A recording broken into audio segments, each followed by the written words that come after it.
BA 4ನೇ ಸೆಮಿಸ್ಟರ್ನ ರಾಜ್ಯಶಾಸ್ತ್ರ ವಿದ್ಯಾರ್ಥಿಗಳಿಗೆ ಆತ್ಮೀಯ ಸ್ವಾಗತ. ವಿದ್ಯಾರ್ಥಿಗಳೇ, ಹಿಂದಿನ ಕ್ಲಾಸಿನಲ್ಲಿ ನಾವು ಧರ್ಮದ ಲಕ್ಷಣಗಳ ಬಗ್ಗೆ ಚರ್ಚೆ ಮಾಡಿದ್ದೀವಿ. ಇವತ್ತು ನಾವುಗಳು ದಂಡ ಅಥವಾ ದಂಡ ನೀತಿಯ ಬಗ್ಗೆ ಚರ್ಚೆ ಮಾಡೋಣ.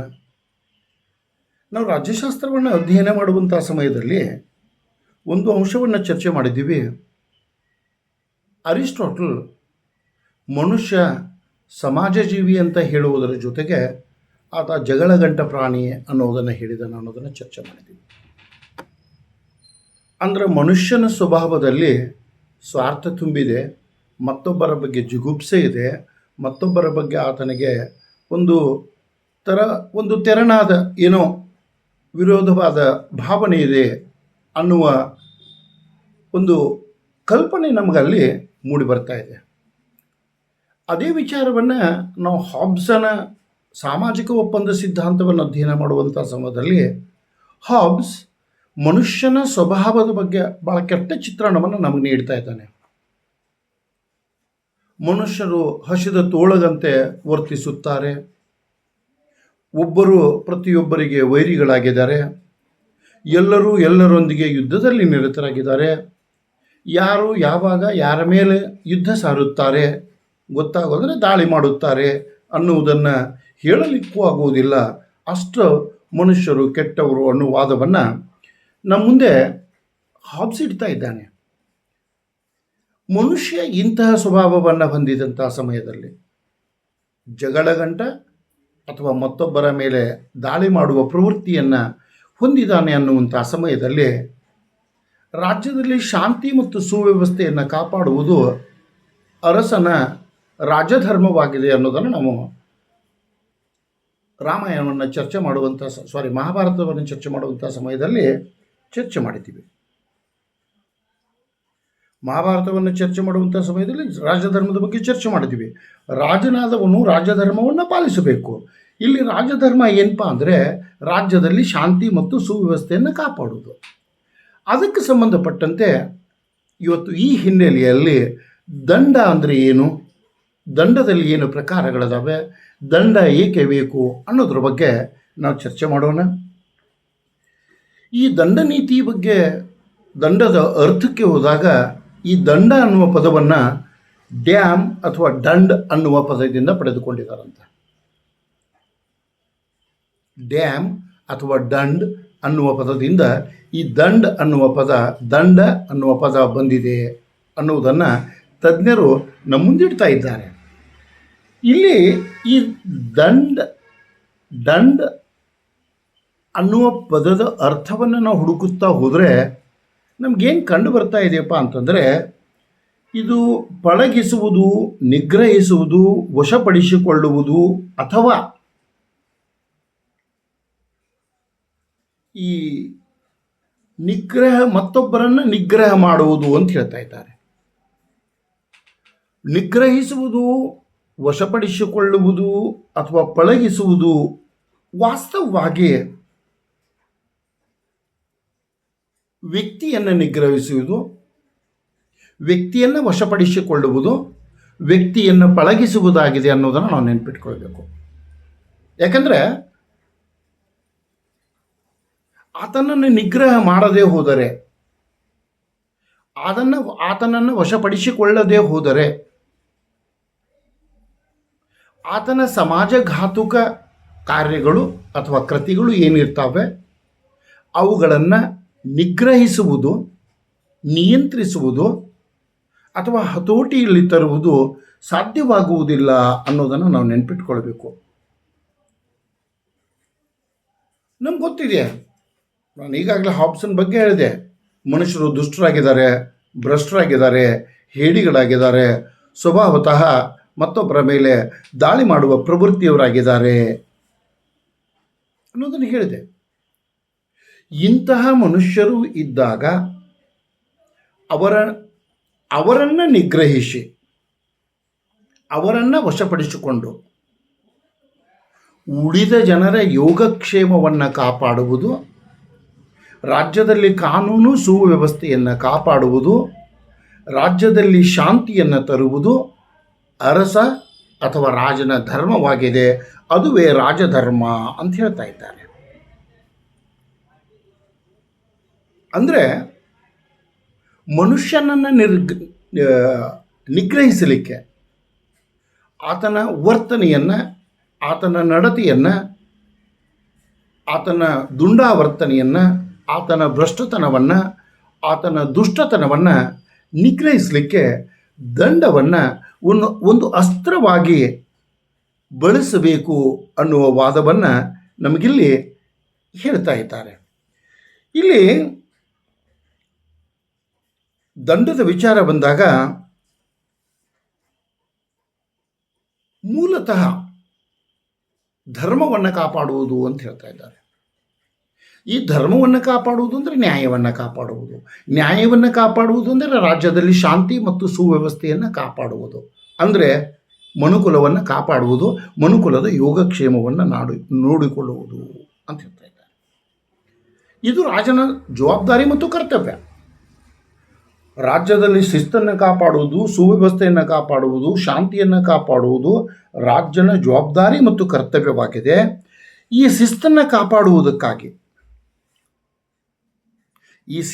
ಕಾಪಾಡುವುದಕ್ಕಾಗಿಯೇ ದಂಡ ಅಥವಾ ಶಿಕ್ಷೆ ಅನ್ನುವುದು ಬಂತು ಅನ್ನುವ ವಾದವನ್ನು ನಾವುಗಳು ಕಾಣ್ತಾ ಇದ್ದೀವಿ. ಆದರೆ ಈ ದಂಡವನ್ನು ಯಾವಾಗ ವಿಧಿಸಬೇಕು, ಹೇಗೆ ವಿಧಿಸಬೇಕು, ಎಷ್ಟು ವಿಧಿಸಬೇಕು, ಯಾರಿಗೆ ವಿಧಿಸಬೇಕು ಅನ್ನುವುದರ ಬಗ್ಗೆ ಬಹಳಷ್ಟು ವಿಧಗಳನ್ನು ನಾವು ಕಾಣ್ತಾ ಇದ್ದೀವಿ. ಯಾವಾಗ ನಾವು ಕಾನೂನನ್ನು ಅಧ್ಯಯನ ಮಾಡಲಿಕ್ಕೆ ಹೋಗ್ತಾ ಇದ್ದೀವಿ ಆವಾಗ ಇವೆಲ್ಲದರ ಬಗ್ಗೆ ನಮಗೆ ತಿಳುವಳಿಕೆ ಬರ್ತಾ ಇದೆ. ಈಗ ನಾವು ಸಾಮಾನ್ಯವಾಗಿ ಈ ದಂಡದ ಬಗ್ಗೆ ಸಾಮಾನ್ಯ ಅರ್ಥದಲ್ಲಿ ನಾವು ಯಾವಾಗ ವಿಧಿಸಬೇಕು ಅನ್ನುವುದನ್ನು ಚರ್ಚೆ ಮಾಡಬೇಕಾದ್ರೆ ಅಗತ್ಯವಿದ್ದಾಗ ಮಾತ್ರ ಶಿಕ್ಷೆಯನ್ನು ನೀಡಬೇಕು.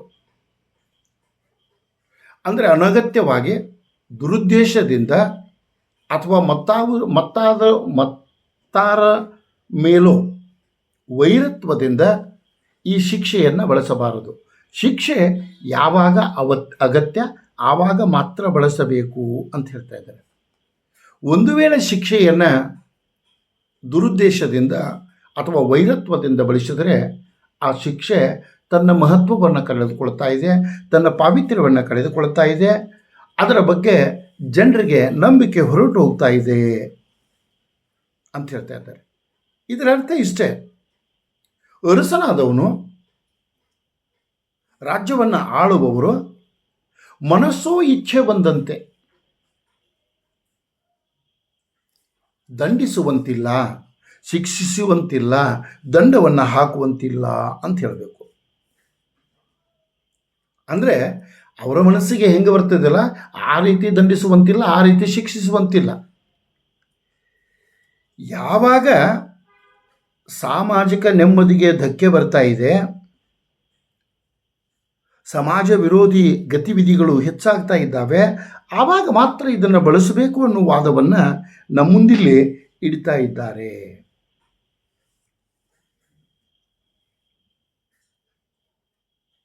ಧರ್ಮ ಮತ್ತು ದಂಡ ಒಂದಕ್ಕೊಂದು ಪೂರಕವಾಗಿದ್ದಾವೆ ಅಂತ ಹೇಳ್ತಾ ಇದ್ದಾರೆ. ಧರ್ಮವನ್ನು ಕಾಪಾಡಬೇಕಾದ್ರೆ ದಂಡವನ್ನು ನೀಡಲೇಬೇಕು. ಯಾಕೆಂದರೆ ಪ್ರಜೆಗಳು ತಪ್ಪು ಮಾಡಿದಾಗ ಆ ತಪ್ಪುಗಳಿಗೆ ದಂಡ ಅಥವಾ ಶಿಕ್ಷೆಯನ್ನು ನೀಡದೇ ಹೋದರೆ ತಪ್ಪುಗಳ ಪುನರಾವರ್ತನೆ ಆಗುವ ಸಾಧ್ಯತೆ ಇದೆ, ಅಥವಾ ಒಬ್ಬರನ್ನು ನೋಡಿ ಮತ್ತೊಬ್ಬರು ಅದರ ಲಾಭವನ್ನು ಪಡೆಯುವ ಸಾಧ್ಯತೆ ಇದೆ. ಅದರಿಂದ ಯಾರಾದರೂ ತಪ್ಪು ಮಾಡಿದರೆ ಅವರು ಯಾರೇ ಆಗಿರಲಿ, ಇಲ್ಲಿ ಮನು ಒಂದು ಕಡೆಗೆ ಹೇಳ್ತಾ ಇದ್ದಾನೆ, ರಾಜನನ್ನೂ ಶಿಕ್ಷಿಸುವ ಹಕ್ಕು ಪ್ರಜೆಗಳಿಗೆ ಇದೆ ಅಂತೇಳಿ. ಅಂದರೆ ಯಾರಾದರೂ ಆಗಿದ್ದರೂ ಅವರು ತಪ್ಪು ಮಾಡಿದರೆ ಅವರನ್ನು ಶಿಕ್ಷಿಸಬೇಕು ಅನ್ನುವುದನ್ನು ಈ ದಂಡ ನಮಗೆ ಹೇಳ್ತಾ ಇದೆ. ಹಾಗಿದ್ರೆ ದಂಡ ನೀತಿ ಅಂದರೆ ಇದೊಂದು ನಮ್ಮ ಭಾರತೀಯ ವ್ಯವಸ್ಥೆಯ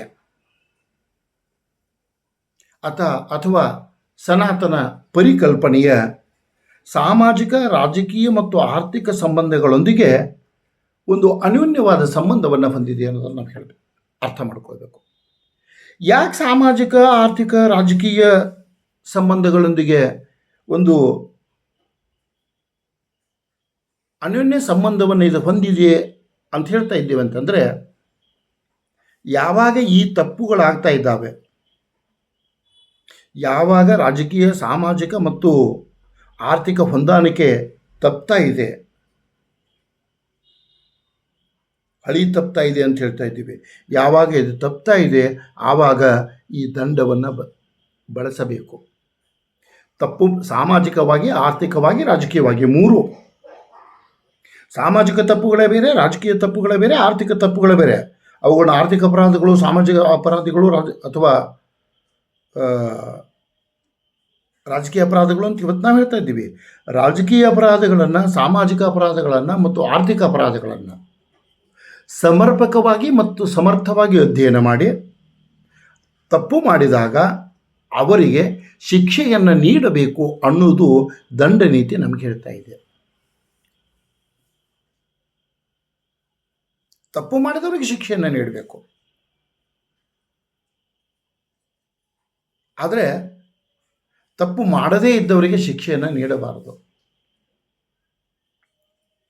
ಈ ಮೂಲಕ ಅಂದರೆ ಯಾವ ಸಾಮಾಜಿಕ ಶಾಂತಿ ಸುವ್ಯವಸ್ಥೆ ಬಗ್ಗೆ ನಾವು ಮಾತಾಡ್ತಾ ಇದ್ದೀವಿ ಅದನ್ನು ಕಾಪಾಡಲಿಕ್ಕೆ ಸಾಧ್ಯ ಅಂತ ಹೇಳ್ತಾ ಇದ್ದಾರೆ. ಇನ್ನು ದಂಡದ ಮೂಲ ಉದ್ದೇಶ ಏನು ಅನ್ನೋದ್ರ ಬಗ್ಗೆ, ಅಂದರೆ ಶಿಕ್ಷೆಯ ಉದ್ದೇಶ ಏನು, ದಂಡದ ಉದ್ದೇಶ ಏನು, ಯಾವ ಉದ್ದೇಶಕ್ಕಾಗಿ ದಂಡವನ್ನು ನೀಡಬೇಕು ಅಥವಾ ಶಿಕ್ಷೆಯನ್ನು ನೀಡಬೇಕು ಅನ್ನುವ ವಿಚಾರ ಬಂದಾಗ,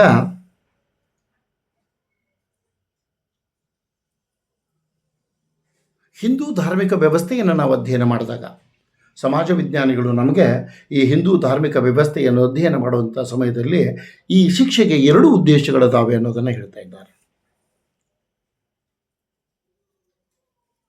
ತಪ್ಪು ಮಾಡಿದವರಿಗೆ ಶಿಕ್ಷೆಯನ್ನು ನೀಡಲಿಕ್ಕೆ ಎರಡು ಉದ್ದೇಶಗಳಿದ್ದಾವೆ ಅನ್ನೋದನ್ನು ಸಮಾಜಶಾಸ್ತ್ರಜ್ಞರು ನಮ್ಮ ಮುಂದೆ ಇಡ್ತಾ ಇದ್ದಾರೆ.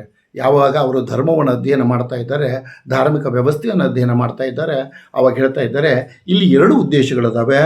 ಒಂದನೆಯದು ಅಸಮರ್ಥತೆ, ಒಂದನೆಯದು ಅಸಮರ್ಥತೆ. ಇನ್ನು ಎರಡನೆಯದು ಅಂದರೆ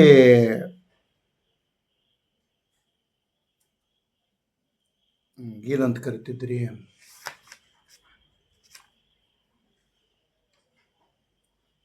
ನಿಗ್ರಹ, ಸಾರಿ ಅದು ಶಬ್ದನ ಬರ್ತಾ ಇರಲಿಲ್ಲ, ನಿಗ್ರಹ ಅಥವಾ ತಡೆಗಟ್ಟುವಿಕೆ. ಈ ಅಸಮರ್ಥತೆ ಅಂದರೆ ಏನು?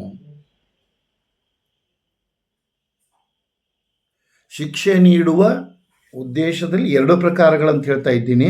ಮೊದಲನೆಯದು ಅಸಮರ್ಥತೆ. ಅಸಮರ್ಥತೆ ಅಂದರೆ ಏನು? ಅಥವಾ ತಡೆಗಟ್ಟುವಿಕೆ ಅಂದರೆ ಏನು?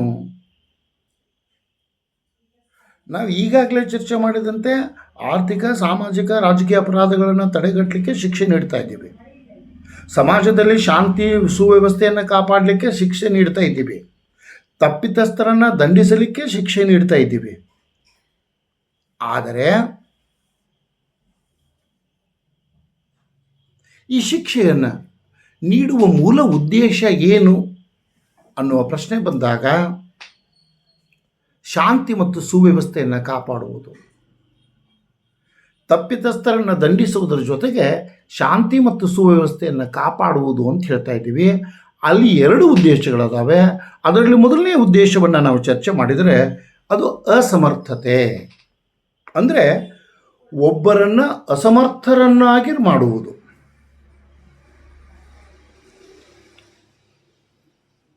ಈ ಹಿಂದೂ ಕಾನೂನಿನಲ್ಲಿ ಇದು ಬರ್ತಾ ಇದೆ, ಹಿಂದೂ ಶಿಕ್ಷಾ ಪದ್ಧತಿಯಲ್ಲಿ ಇದು ಬರ್ತಾ ಇದೆ ಅಂತ ಹೇಳಿದರೂ, ನಾವು ಇತಿಹಾಸವನ್ನು ಅವಲೋಕನ ಮಾಡಿದಾಗ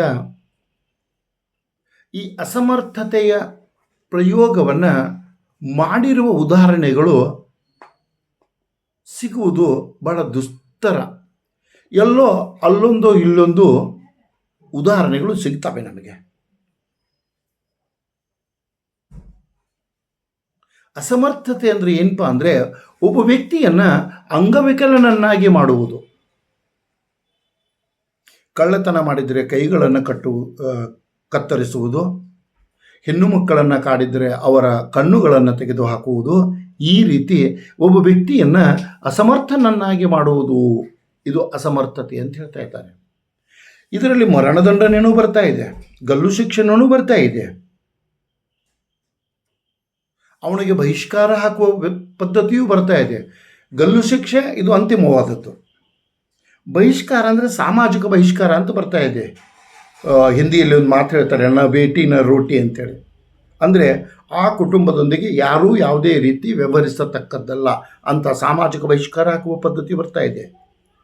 ಇನ್ನು ಸೆರೆವಾಸ ಬರ್ತಾ ಇದೆ.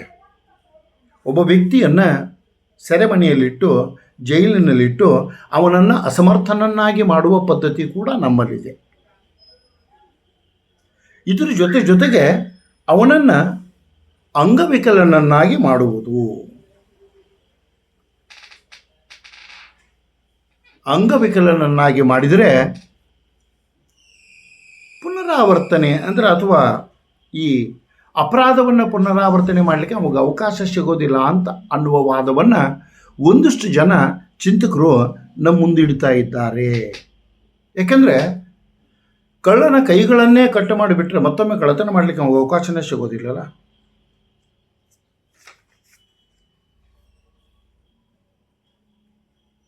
ಆತ ಅಪರಾಧವನ್ನು ಮತ್ತೊಮ್ಮೆ ಮಾಡಲಿಕ್ಕೆ ಅವನಿಗೆ ಅವಕಾಶನೇ ಸಿಗೋದಿಲ್ಲ.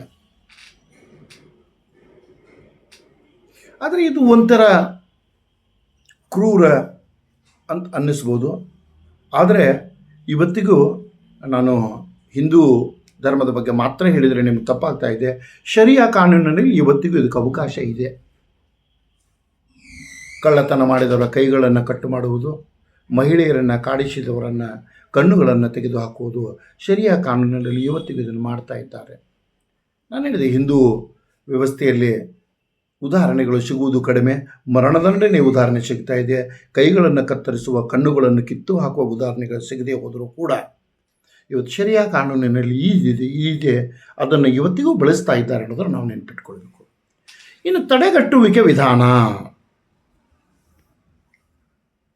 ಈ ಶಿಕ್ಷೆಯ ಎರಡನೇ ಉದ್ದೇಶ, ದಂಡದ ಎರಡನೇ ಉದ್ದೇಶ ತಡೆಗಟ್ಟುವುದು.